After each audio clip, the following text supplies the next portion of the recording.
Hello, this is Emin Good, and I'm going to be discussing cyber warfare via firmware. Cybersecurity deals with the protection of computers from hackers, and cyber warfare can be defined as politically motivated computer or network-based attacks by nation against nation. This was first acknowledged in 2010 when the malware Stuxnet was used to attack Iran's nuclear power. Though not confirmed, it is believed that the United States and Israel conspired on this attack. So that's the first nation-state to nation-state attack. Cyber attacks can be nation-state against nation-state, however, terrorist and hacker groups are also involved. The goal of nation-state attacks is to disrupt normal operations, especially to critical infrastructure, such as power grids, water systems, food distribution systems, and elections. Forms of cyber warfare. Attackers can use one or a combination of attacks. They consist of viruses, computer worms, and malware, hacking to acquire critical data such as personally identifiable information like social security numbers, financial information from businesses, trade secrets like patent information from the government computers. There's also denial of service that can stop legitimate traffic from going to a site by sending electronic requests for acknowledgement, and it overloads the system so it can't handle anything else. And this could stop like the Internal Revenue Service and you filing your annual tax return, especially on like April 15th. When everyone's trying to do it anyway.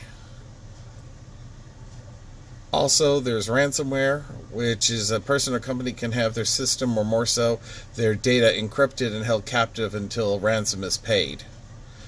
Most of these attacks work through spear phishing email campaigns, but DOS attacks work more through firmware issues. Firmware. Wikipedia defines firmware as a specific class of computer software that provides the low-level control for the device's specific hardware. It forms the base of the operating system for a device. The Internet of Things is the primary base for growing attacks since it can be difficult to constantly update and to track current status.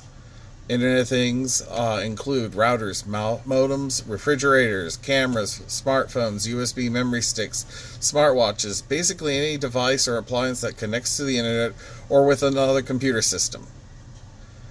Firmware often is not updated as it should be, nor are the default username and password changed from factory settings.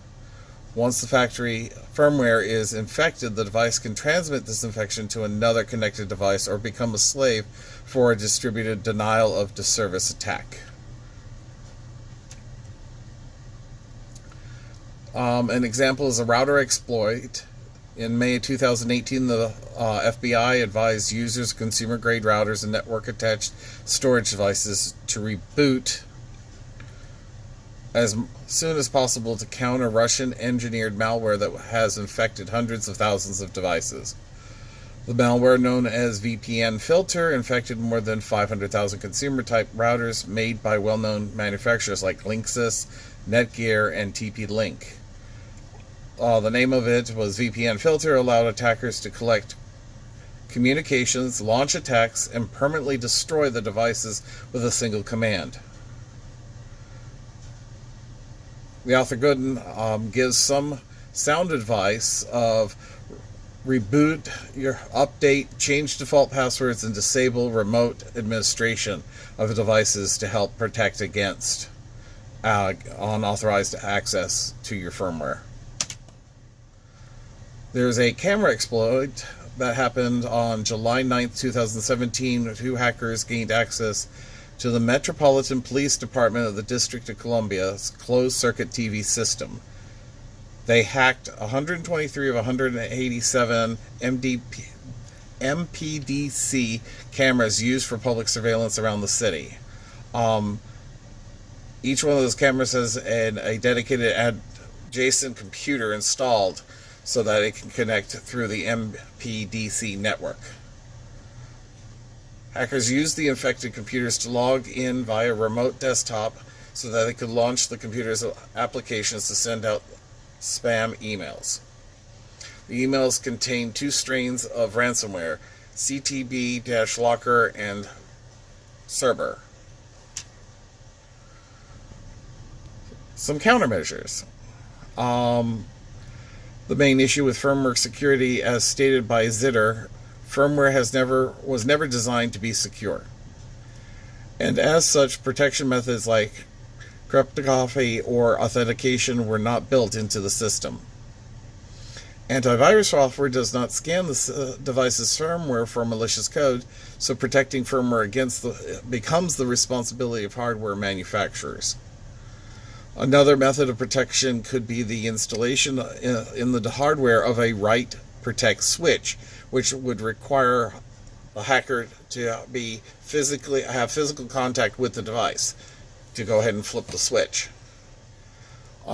More computer literate user could be given access to the device's firmware to monitor any changes since installation or update.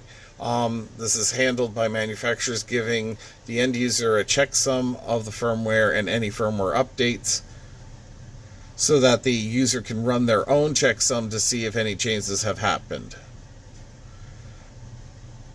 A time frame of 5 to 10 years for manufacturers to begin implementing fixes could be shortened, but would require consumers to pressure manufacturers to better protect devices.